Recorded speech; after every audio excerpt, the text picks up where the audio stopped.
we have been doing these for some time, and we've been doing them in partnership with the Boston Vegetarian Society. And it is my real honor and pleasure to invite Evelyn, who is the head of BVS, to say a few words before we kick off with Colin. So, Evelyn, welcome. I'm going to hand the mic to you, and I'll duck out of the way and just be watching the chat streams. Good evening. I'm eager to introduce Colin, who is now the author of 2 published cookbooks.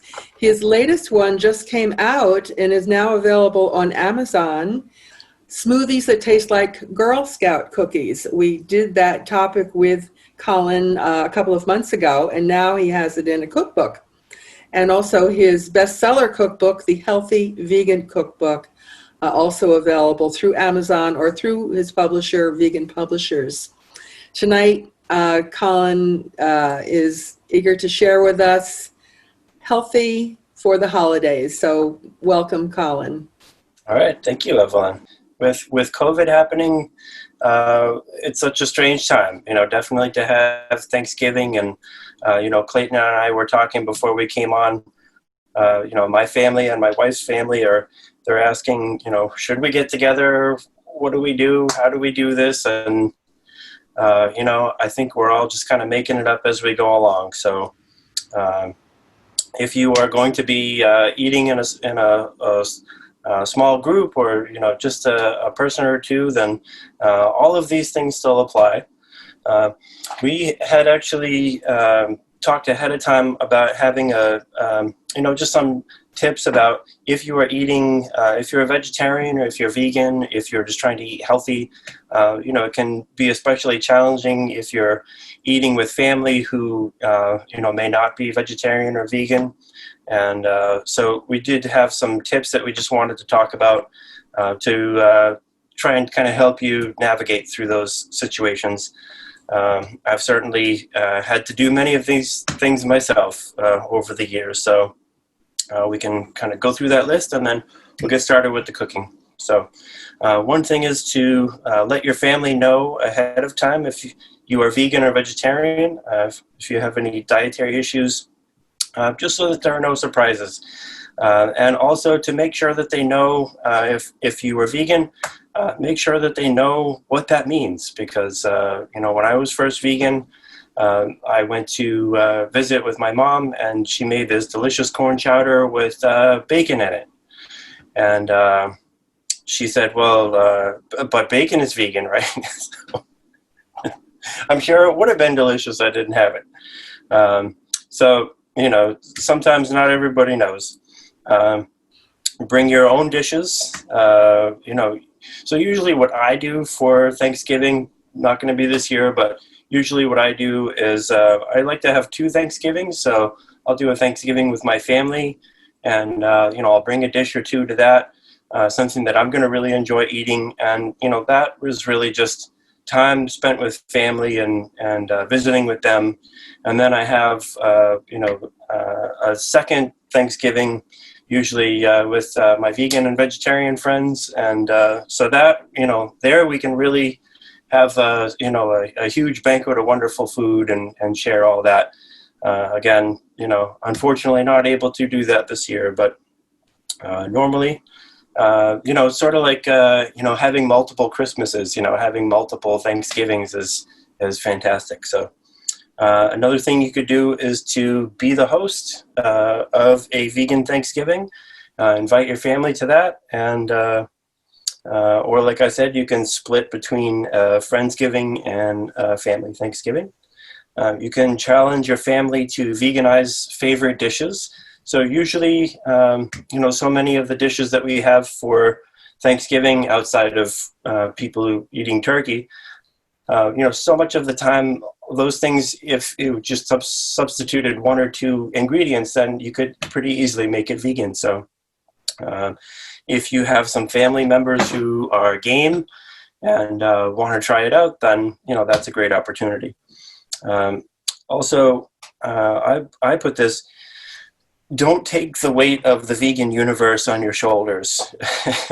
If you are the one lone vegan or vegetarian in a family or a group for Thanksgiving, and you start getting peppered with questions, then, really all you need to say is, just it works well for me, and I feel great. It makes me feel great. So you don't have to be able to answer all of the questions. Even if people, I've been vegan for 25 years, and people still ask me questions that I had never heard of before. And a lot of the times I'll have to say, I don't know the answer to that. I have to get back to you. Certainly you don't have to know everything about nutrition and all of those issues. So you don't have to answer for everybody. Just say it works well for me. And the last thing that I found is make an amazing vegan dish. So if you have a recipe that you've made at home a number of times and you really like it, and you think it's really great, then go ahead and bring that. And a lot of times I've been amazed at people at the Thanksgiving table who normally, if they know it's vegan, then they don't want to touch it. But, there it is on the table, and they try it, and suddenly it becomes the favorite dish on the table. And I have to hurry up and have some myself before other people eat it all. So, it's the only thing I can eat. So just wanted to share those tips. Like I said, unfortunately, not going to be able to put some of those tips into action this year, but it is what it is. So I have the Healthy Vegan Cookbook here. So a lot of the recipes that we're doing tonight are going to be from the book. And let's see. I just wanted to say I've been vegan for 25 years. I have two boys who are 18 and 21, and they've always been vegan as well. So,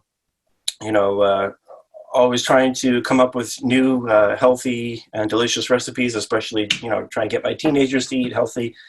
And, when you have a Thanksgiving, especially, normally you have a big meal at Thanksgiving, and, for the next couple of days you feel super stuffed. And, if you are vegetarian or vegan, sort of the perspective that I try to take in my cooking is using whole food, healthy ingredients.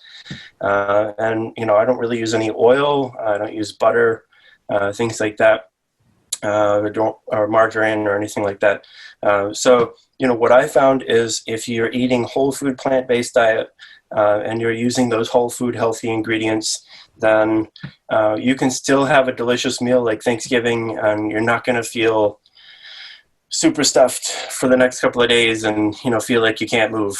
So, you hear stories about people having some Thanksgiving dinner and then go for a jog afterwards. This will help you do it. So we're going to make 3 recipes today and talk about a couple others. There's really a lot of ground we could cover. So because I'm not actually going to be baking this, unfortunately, I can't share it with you today. So I will just kind of put things together, talk about things, and then I will bake it all afterwards. And, nobody cares about me actually baking it in person. So I'll just go over everything. So the first recipe that we're going to make today is going to be the lean and mean green bean casserole. So, sometimes people say like, green bean casserole, that's really boring. This is very good. I love this recipe. I've made it many, many times. Clayton, I think you've had it before. So I have enjoyed many, many servings of this, Colin. This is, some definitely good stuff. Yep. Yeah. So thank you. So we'll kind of talk about different ingredients and, again, trying to sort of take a whole food, plant-based spin on things and, really trying to cut down on how much oil people use. So this one, the base of it is going to be, of course, green beans. We have about 4 cups of green beans cut into 3-inch segments. So you can do the frozen ones. Of course, the fresh is going to taste better, but if you cut them up into 2 or 3-inch pieces and steam those ahead of time, this is going to go a lot better. So you've got the green beans, and to that I'm going to add, 2 cups of, normally I'd add 2 cups of button mushrooms, roughly chopped.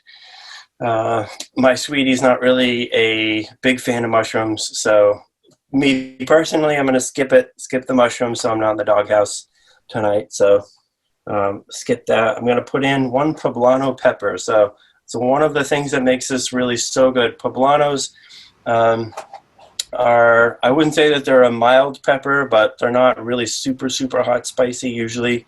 I'm not a huge, I don't have a high tolerance for spice like you do, Clayton.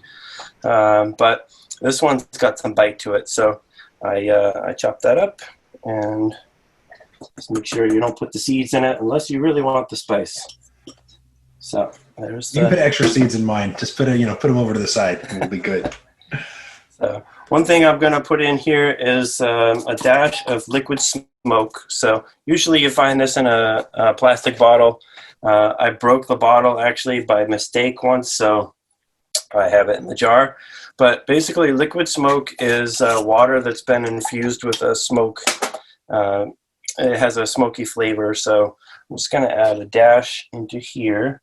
And then I'm going to add a dash, even though I don't think the recipe says it, I am going to add a dash into the sauce. So we have the mix of the vegetables here, and then I'm going to make a sauce to pour over that.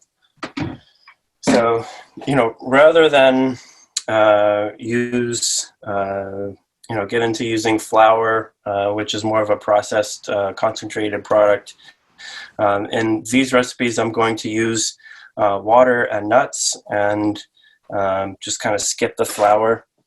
In this case, I'm going to put in about a cup or cup and a half of water here. So I'm going to make this sauce in the blender. This is a Vitamix, but you don't need that. You can use NutriBullet or Ninja or something like that if you have that. So there's the water. I'm going to put in some nuts. So it depends on how creamy you want this to be.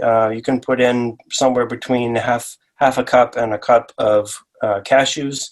So, that is a lot of calories, definitely. But, unless you're me, I don't recommend eating this whole thing in one sitting. So you are not eating an entire cup of nuts in one sitting. So no need to sweat it. All right. And I am using raw cashews, or you can use roasted, unsalted cashews. I don't recommend using the salted ones just because you want to be able to control how salty you make the meal. So next I'm going to put in a tablespoon of tamari, which is here. Tamari is very similar to soy sauce, but to me it has kind of a deeper and richer taste to it.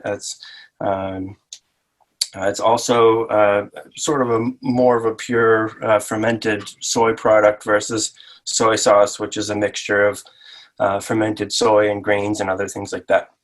The next I'm going to put in is, I'll put in some Better Than bouillon. So this is what I like to use as a bouillon source. This is like a paste you can see here. In the recipe, it calls for Better Than bouillon mushroom mushroom flavor. I was just told that is not vegan now. I'm pretty sure when I wrote the book 4 years ago that it was, so maybe they changed the recipe or something. So in this one, I'm just going to use the vegetarian version. So put in about a tablespoon of that. You could certainly use bouillon cubes if you have that, or bouillon powder if you like to use that instead. I just really like the taste of this particular bouillon paste. And to that, I have half a teaspoon of black powder and then a teaspoon of sea salt. And as I usually point out, the salt that I like to use is real salt. I don't get paid by them or anything, but if you do use salt in things, then I definitely recommend the real salt.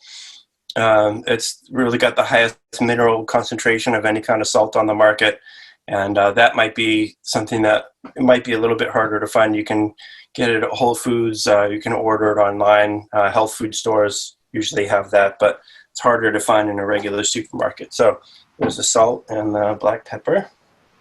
So I said, I'm going to add a dash of the liquid smoke because the smoky flavor really makes this dish taste unique along with the poblano peppers. So I'm just going to take a minute and blend that up, just make sure it's nice and smooth. And so, Clayton, you want to talk or? Sure, Whatever. I can talk a little bit so we mask it. So if people have any questions as you go, you can certainly use the chat here in Zoom or on Zoom on YouTube or Facebook. I am. We've had a couple of folks join us since I shared the link for the recipes, so I am sharing that again in the chat right now. So if you want to follow along, Colin, I know that you were a little concerned whether or not that you had included when you put the recipe together the liquid smoke, and I checked; it is in the recipe that we've got, so that's awesome. Also, if folks were confused, I think you said black powder when you were talking about adding the salt. I assume you meant the black pepper. Black pepper, yep. Yeah. So that was probably clear to everybody. But Colin, does it change the flavor if you use roasted cashews rather than raw? I don't think so. I usually prefer just to use raw nuts most of the time, just so that it's a little bit less processed. But you could certainly use roasted. It's in this recipe, it's not going to make any difference, I don't think. there's another question, which is if you've ever tried using miso as a substitute for the bouillon. Oh yeah, you could do that. As far as miso goes, one of the things people really love about miso is the probiotic properties. It really helps gut health a lot. If you are going to, as a casserole, you bake this, it's going to put it under high heat and it's going to destroy the probiotic properties of the miso. So, from a taste standpoint, definitely it's still going to give it a nice flavor as well. But you'd miss out on the probiotic benefits. Not that this has probiotic benefits, but all right. So I have it in the mixing bowl. I'm going to go ahead and add the sauce to that. It is pretty liquidy. A lot of that is going to bake off in the oven, so it's very liquidy in here. And so I just kind of mix all that together here, and then put that in the casserole dish here. So pour that in, and then for a topping for this, I like to use a mixture of crispy fried onions. So a lot of times with this in the recipe, I do talk about using an air fryer. You can do that. That's a great alternative. You can use just one teaspoon of oil to be able to make crispy fried onions rather than the deep fried ones. This is a situation where, if you say, well, that's just one more step that's going to take me a while, just use the crispy fried onions. It's okay. But, if you're really trying to make it as healthy as possible and you do have the time to be able to devote to that, then I do have the instructions in here for making the crispy fried onions with an air fryer. That will work as well. So the fried onions, and then also I do have a recipe for bacony vegan bits in the Healthy Vegan Cookbook. So usually what I do for that is I use a package of tempeh. So tempeh is a fermented soy product.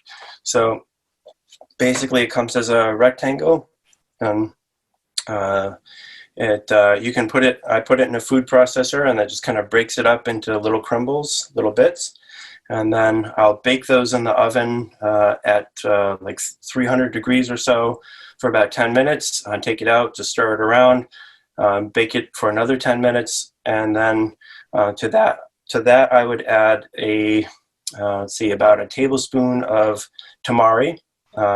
Just to give it a nice salty flavor.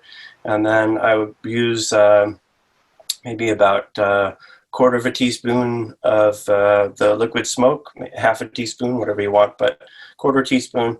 Mix that together and then put that back in the oven for another 10 minutes. And it's going to make what's very similar to bacon bits in flavor. You get that nice salty and smoky flavor. So that's in the book as well. So this is a mixture of the crispy fried onions and then also the bacon bits. So I'll sprinkle those on top. Depending on whether you cooked the green beans ahead of time, you would need to cook this for a while first. In the recipe, I think I say 20 minutes, and then you put the crispy fried onions on at the end. But in this case, I'm just going to go ahead and put the topping on and then put it in the oven. Let's see. I have to make sure that I follow my own recipe here for about 8 minutes. This will really kind of brown the top if you put it in for too long. So I'm just going to sprinkle that over here. And this one I am going to be enjoying with my sweetie. Just the two of us. As you've been talking, I've learned that we're going to be making that in our house, I know, very shortly. Oh, So, all right. Yeah, it looks good. Great. So that one I will bake later, because I don't need to do that right now and bore everybody with all of that. So I'm just going to take a minute and switch over to the next recipe. While I do that, I just want to say, if you're vegan or vegetarian, you try different products. My favorite is usually the Tofurky. Some people don't like the texture of it, or they say it's kind of rubbery.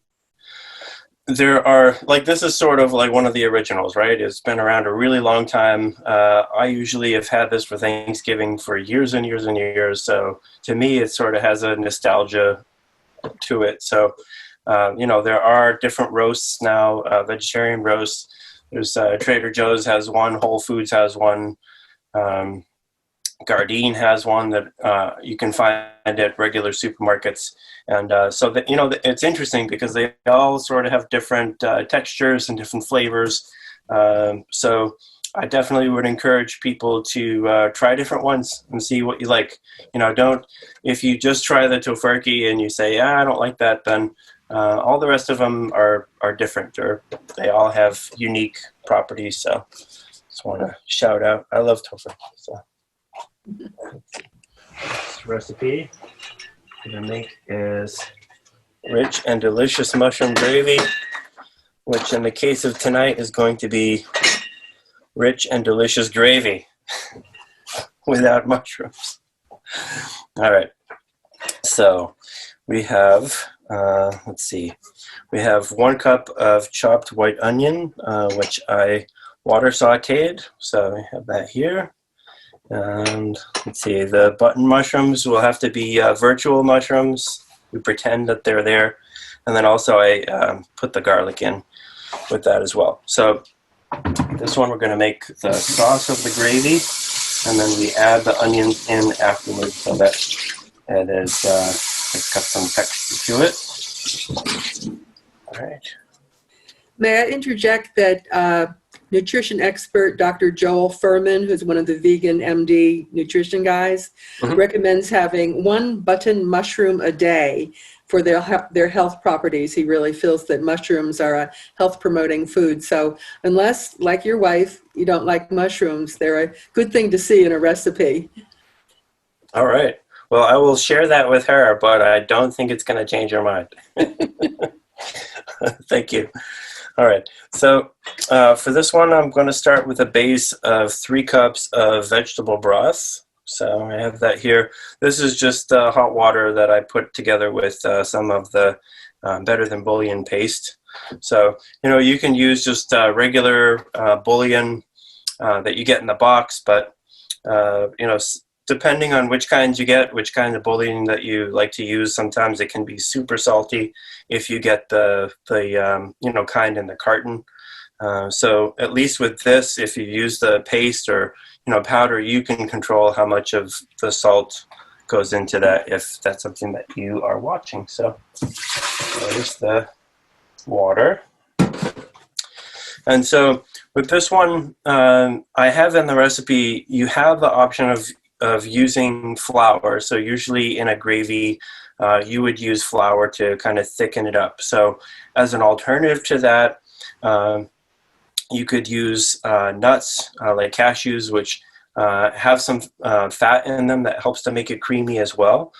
So what I would say is if you wanted to use some whole wheat flour, which is what is in the recipe, then you would use 3 cups of vegetable broth.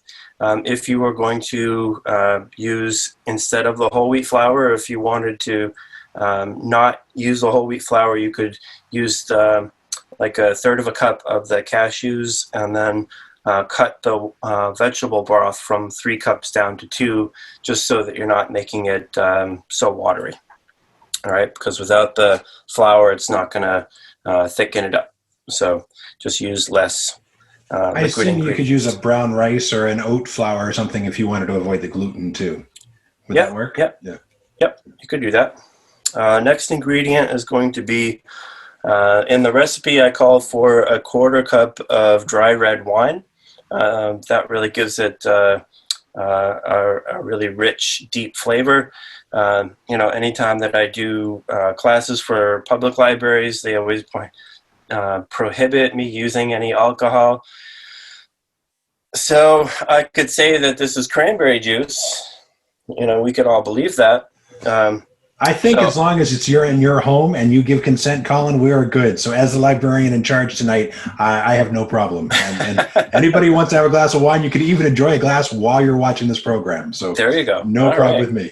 Well, Clayton gave you permission, so no. So no, I make a joke, but I do want to point out, if you don't want to use wine, if you don't want to use any alcohol, one alternative to that is you could use cranberry juice or pomegranate juice as well. That also tastes fantastic in this. So I'm going to put that in. Cranberry juice, maybe.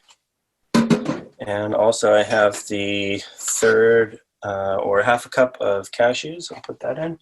So because I'm making this a little different from the printed recipe, because I'm not using the whole wheat flour, I'm just going to use the cashews instead. And like I said, instead of 3 cups, I use about 2 cups of the water there. And then also once I'm done, then I would put this in a saucepan and just kind of cook off a little bit more of the liquid as well. So let's see, we've got 3 tablespoons of nutritional yeast. So that really gives it a nice kind of a bit of a cheesy flavor. It adds a great nutrition to it as well. Let's get your B12 in here as well. And so this might be something that would be harder to find in a regular supermarket. It is getting easier to find nutritional yeast in regular supermarkets. People are writing to me that they've spotted them in different supermarkets now, but definitely Whole Foods would have it, Trader Joe's has it. So I'm going to add that in there. There we go. And this is a case where using fresh herbs really makes a huge difference in terms of taste. Using the fresh herbs are going to be stronger, and it just tastes so fantastic. If you have the dried herbs and you want to use those instead, that's okay. That's certainly fine. But actually, in the book, this is one of the mistakes that I found after I sent it for publishing, because it called for this recipe in the book has tablespoons instead of teaspoon. And that is a lot of herbs. So teaspoon, I corrected it for the recipes here. So I have 1 teaspoon of fresh thyme, 1 teaspoon of rosemary, and then 1 teaspoon of sage mixed in here. So it makes this gravy taste really good. And I have 2 tablespoons of the tamari as well. So tamari also, it's a natural source of sodium, so you don't have to use as much salt there. All right. And then I have a 1/4 teaspoon of black pepper, and then I have a teaspoon of the real salt here. So I'll go ahead and blend that together here. All right. Well, I got to do my little talk while you do the blending. We have one of our guests this evening was, as we were talking about mushrooms earlier, shared that that they had some experience with macrobiotics and believed that 1/2 of a dried shiitake in miso every day is good for kidneys. So if you want to nourish feed your kidneys, that's some advice from folks. And I think it just sounds delicious. I'd love to have a good cup of miso soup with a shiitake in it every day. That just sounds great. But so, Colin, I wonder, I've heard in various places, and I can't remember where I first heard, that you should always add nutritional yeast kind of late in a recipe, that it loses some of its nutritional qualities if you heat it up too much. So it's better to kind of stir it in. Like I know if I'm making like a nutritional yeast cheesy sauce, I always like make the roux and build it up. And then after I turn off the heat, that's when I add the nooch. Have you heard that before, or is that something I made up somewhere? I have not heard that before. Okay. Well, I have no idea if that's good advice or not. So, Right.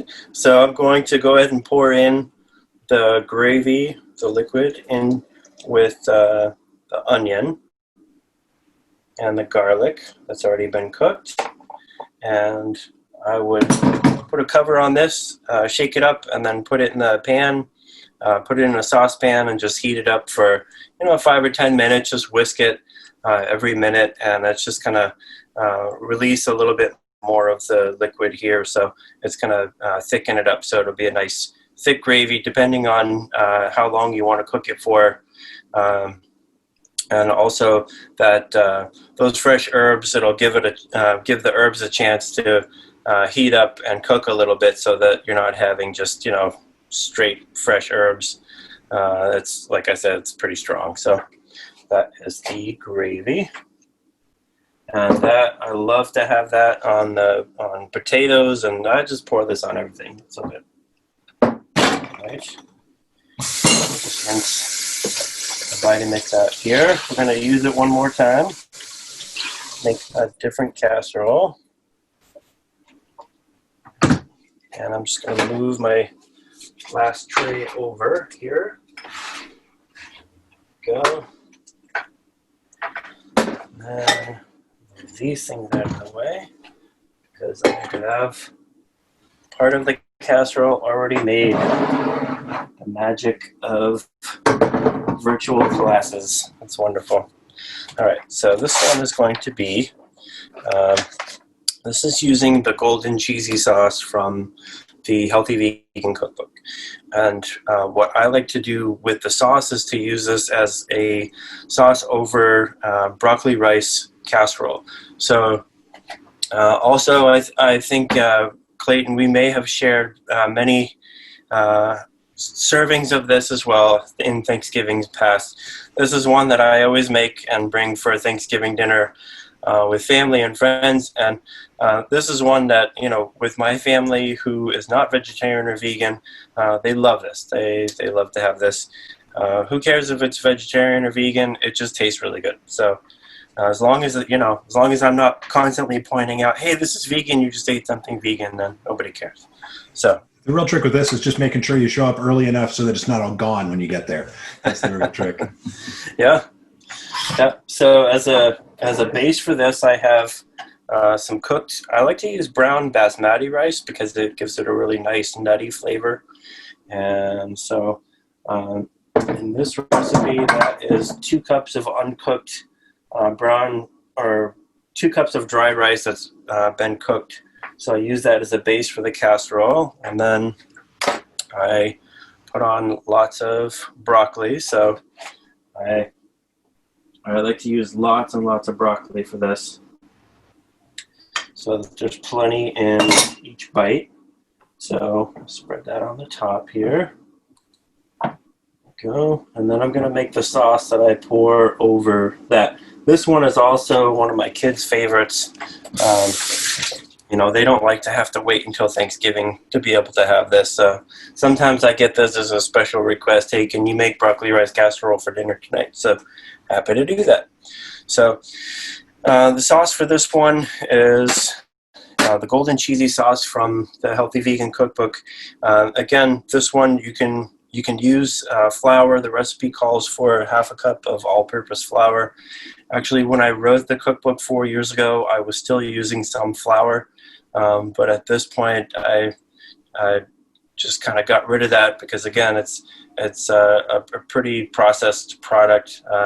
It's not to say that I don't, occasionally have, some bread or something, but, for the food that I cook for myself in my home, then I usually don't like to use flour or bread because it's processed. So in this case, I'm going to use about 2 cups of water instead of the 3.5 because I'm not going to be using the flour here. But if you were, then you would use 3.5 cups of water and then the, let's see, half a cup of the flour. So about 2 cups of water for this, since I'm not using the flour. So there's some water. And I'll put in about a half a cup of the raw cashews here. Fun fact, cashews are never really raw that you buy, even if they say they are, because cashews actually have a bit of a toxin in them that if you did actually eat it fully raw, then you would get sick from that. So even the raw cashews, they do cook them to a minimum just to be able to get rid of that toxin so that nobody gets sick. So, fun fact. All right, 2 tablespoons of the tamari. And I have a mix of different spices, so it's 1.5 teaspoons of garlic powder. You can use 1 teaspoon of onion powder and then 1 teaspoon of the salt, the Redmond real salt that I like to use, and then there's a half a teaspoon of turmeric as well. The turmeric is going to really help with the yellow color, especially if you put this in a saucepan and you just kind of thicken it up if you wanted to do that, or if you just pour it right over and it heats up, then that really kind of activates the bright yellow color of the turmeric. So I'll put all that in here. Of course, turmeric has fantastic health properties as well. And then we're going to put in a cup of the nutritional yeast. Yeah. So the nutritional yeast really gives us a delicious cheesy flavor. And I'm going to go ahead and blend that up. All right, and when the blender runs, it's my time to do a little song and dance. So if anybody has any questions as we're going along, I certainly encourage you to put those in the chat. We were looking for nooch in our house. I started calling nutritional yeast nooch, and I found a whole bunch of different sources online, and it really ranges in price. It's crazy. I've had, sometimes you go and you find a little container and it's like, $12, whatever, for like 12 ounces or something. It's insane. I was able to get a pound for, I think the cheapest site was like $12 a pound, which was pretty good. It came in a big package. I actually had to find something to store it in so I can shake it on things. I like to just have it on the table, to put on pizza or popcorn is a really great thing to do with nutritional yeast. I bet you lots of people here have got experience and could share their favorite things to do with it. So, yeah, popcorn is a big favorite for me. I love to use it for that.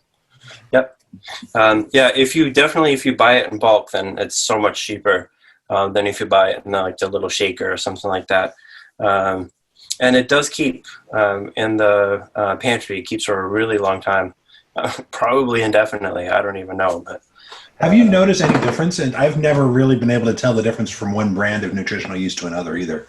Have you? I haven't. Not really. No. I mean, the only difference that I ever see at the health food store is getting the large flakes, or like the stuff that I usually get is more of like a powder. It's not the larger flake kind, but I haven't really noticed any difference in taste myself. There's been a couple of questions. One, as we're talking about nutritional yeast on popcorn, is how do you get it to stick? And one of the benefits, I love, licking my finger and enjoying it on the bottom of the popcorn bowl after the popcorn's gone. But that's the stuff that didn't stick. I don't know if you have any tricks. I find that if I put, probably the most crunchy thing that I learned to do is actually, instead of putting any fat on the popcorn, I'll put like some Bragg's or something, and then the nutritional yeast will stick. Like, you just moisten the popcorn a little bit with that and it sticks. You can also do it with like coconut oil is something that I've used before, or margarine. That's a great idea. Or something. Yeah, I don't know if you have any tricks that you like to use.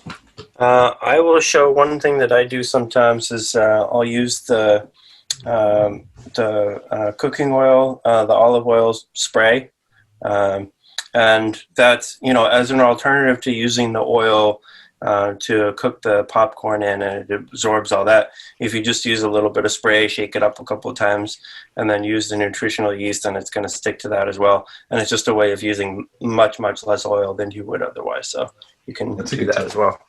And then somebody else asked, when you're making this dish, how much broccoli do you use? How do you know, like, how much for your, do you usually just use one head? Do you have a kind of a general rule? Is it whatever kind of broccoli you have in hand? I like to use at least one bunch of broccoli, just as much as possible. Love it. The thing is, you just want to make sure that when you cut it up, you just cut it up into small pieces so that when people are eating this, they're not like getting a big chunk of broccoli. I don't think that's very the most appetizing. How much of the stem do you use? I always get in trouble with my family. I always take as much of the stem as I think I can get away with, and then I just try to dice it up really small and hide it into the florets. But well, there's full stem in here. All right, nice. Validation. Awesome. That's right. So, like I said, you can thicken this up first in a saucepan if you wanted to, just to get some of the liquid out, or you can just bake it off as well in the oven. That's fine. So I'm going to pour the sauce over here, and there we go. And then I add, on top of that, I like to add some pecan pieces here. So just kind of sprinkle those over the top. And then on top of that, I like to sprinkle some of the smoked paprika, which gives it a delicious flavor.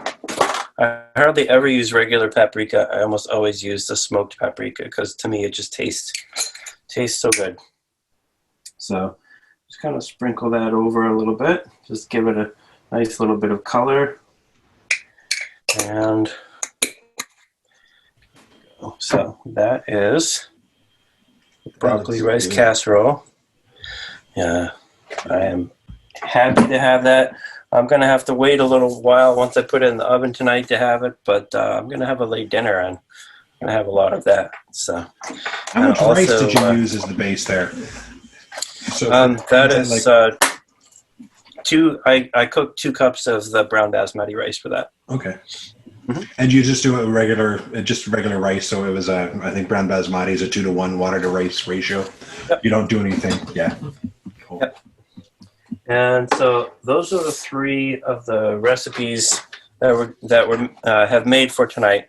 There are a couple of other recipes I wanted to just kind of touch upon, and some of the ingredients that would go with those recipes. So as far as having, let's see, for mashed potatoes, you all don't need me to watch me making mashed potatoes, so I will skip that. But I did just want to talk about the recipe. It is in the notes here. So rosemary garlic mashed potatoes. I had mashed potatoes growing up, of course, but when I tried this recipe many, many years ago, this one actually comes from, let's see, I think this comes from Angelica's Kitchen in New York City, which unfortunately is no longer open, but they do have a cookbook, and this is from that. So this one is not my recipe, but first time I had that, oh my God, this is so much better than regular mashed potatoes. So really, there's a couple of tricks here. Kind of modified it a little bit to be to not use oil. So one of the things here is you use 1/3 of a cup of peeled garlic cloves, which seems like it would be a lot of garlic, but basically when you're cooking the potatoes, you're putting the garlic cloves in there, and it's just boiling, it's cooking, and then at the end when you're blending it all together, believe it or not, this is not super strong garlic because it's been cooked. And it's being boiled with the water, then it is not going to be super strong garlic, but it has a delicious flavor. And then also using the fresh rosemary makes a huge difference in this one as well. One of the ingredients you'll see that I use here is 1/3 of a cup of cashew cream. That's really just similar to what we were doing with some of the other recipes. Basically, that is cashew cream is basically like a 1-to-1 ratio of water and cashews that have been blended together. So with this one, I would just make a batch of, maybe like a half a cup of water and half a cup of cashews together, and then just use a 1/3 of a cup for that, and then just save the rest for another recipe or something. And then there's the half a teaspoon of black pepper. So I just wanted to share that. I just love this recipe. I love to make it for Thanksgiving. It's just, don't be afraid of all that garlic. It's not scary. So there's that. That does sound really good. I always cannot get enough of mashed potatoes myself. Yeah. There was a question about the broccoli and rice dish, and just kind of finishing that off. What temperature are you going to bake it at, and how long are you going to leave it in the oven? Let's see. I think it is 350 for 20 minutes or something like that. That's exactly what I was going to guess. All right. Okay. There you go. Yeah. Sounds good to me. Oh, I can. No, I don't actually have it on there, so thank you for asking. Yes, so about 350 for 20 minutes should do it. All right, there's that.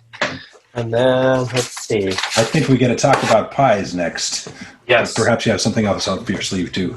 No, it's the pies. So All right. basically, I just wanted to talk about the base of pies, because there are a couple of whole food, unprocessed pie crusts that I have made that they come out really, really good. And so I just wanted to share those with you, just to give you some ideas if you're interested in having a whole food pie crust base. So there's going to be 2 here, and I believe both of these are also in the recipe notes, but we have the chocolate pie crust and then oatmeal cookie crust. So I just wanted to kind of go over these real quickly and talk about some of the ingredients that might be a little harder to find. One thing that I love to use for sweetener is dates. So I have the medjool dates here.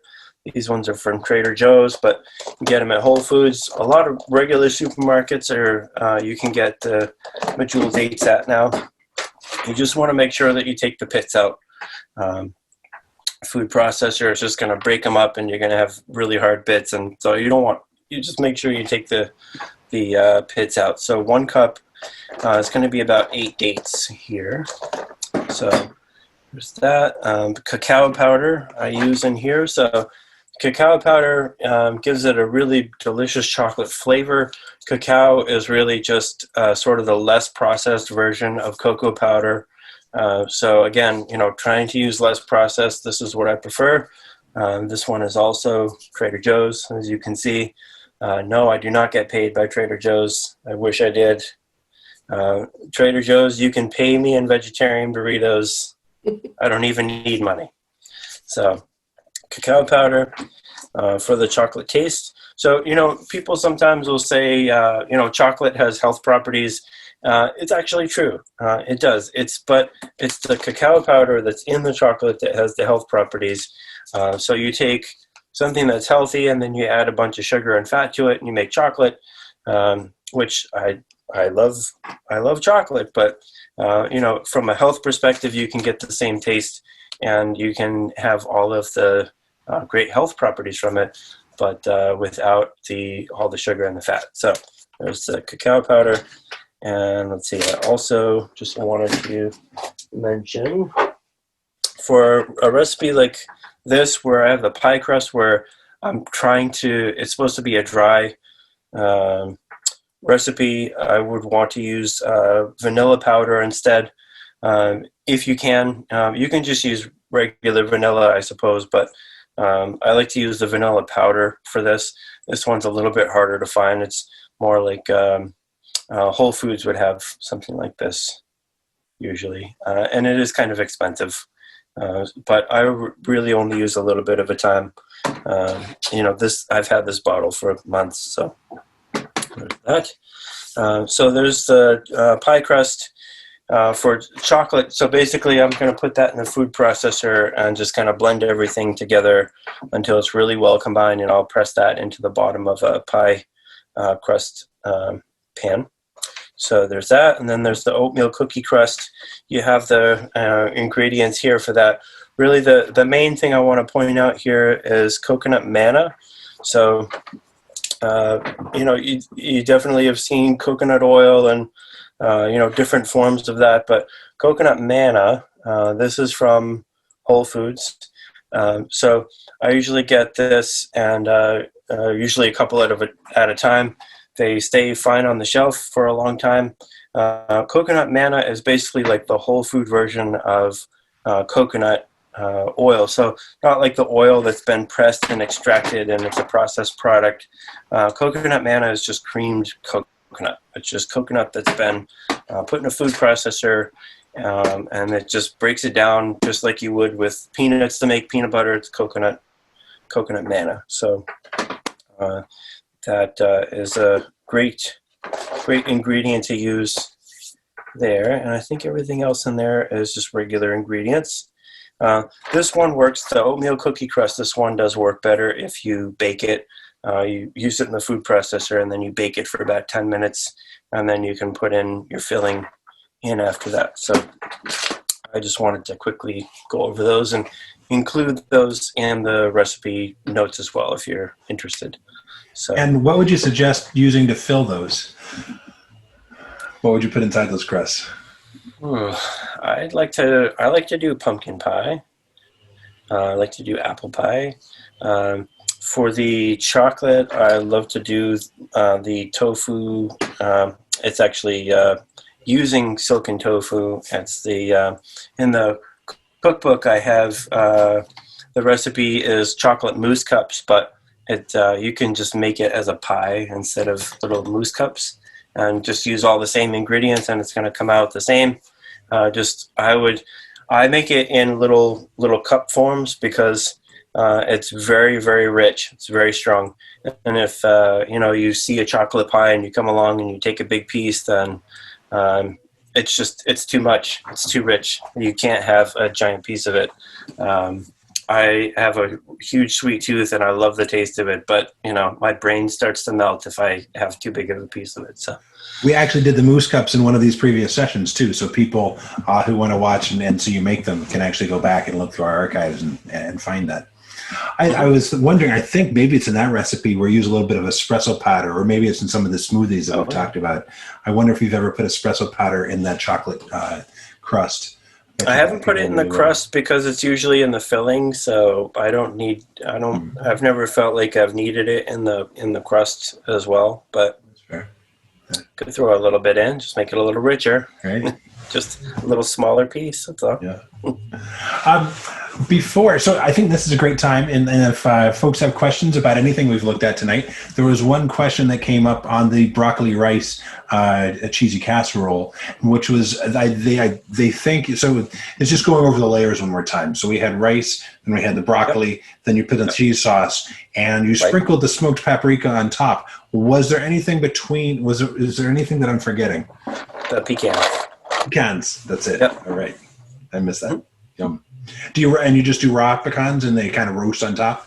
Or That's right. Yeah. Yep. Mm-hmm. Nice. Well, Colin, thank you so much. I'm not seeing a lot of questions pour in because I think this has just been, everybody's stomach is probably growling and everybody's very excited. There's been people in the private chat just expressing how much they appreciate you coming and sharing this with you. People who are looking forward to cooking tons of food. So whatever works for folks. I certainly, none of us are looking to pass judgment. As much as you like to cook, as much as you'd like to go and pick up from BVS, as much as you whatever works for you. So hopefully this has given you some tips. I know I got some tips, and I believe inspired some other people that I live with who've been slipping me notes that have been going through that we're very excited about doing these. We've done some of them before and can't wait to do more. Colin, it's always a pleasure to hang out with you in the kitchen. Wish we could be in person. I wish we could all come and share some food together, but we'll be able to do that again soon. I was going to say, I got all this food now, so who's coming over? Should be careful what you ask for. I'll be driving up there. That's right. All right. Thank you, Clayton. Thank you, Evelyn. And thanks, everybody, for tuning Thank you, in. Colin, and tonight. it's great to see people. Take care, stay safe, and have some great food.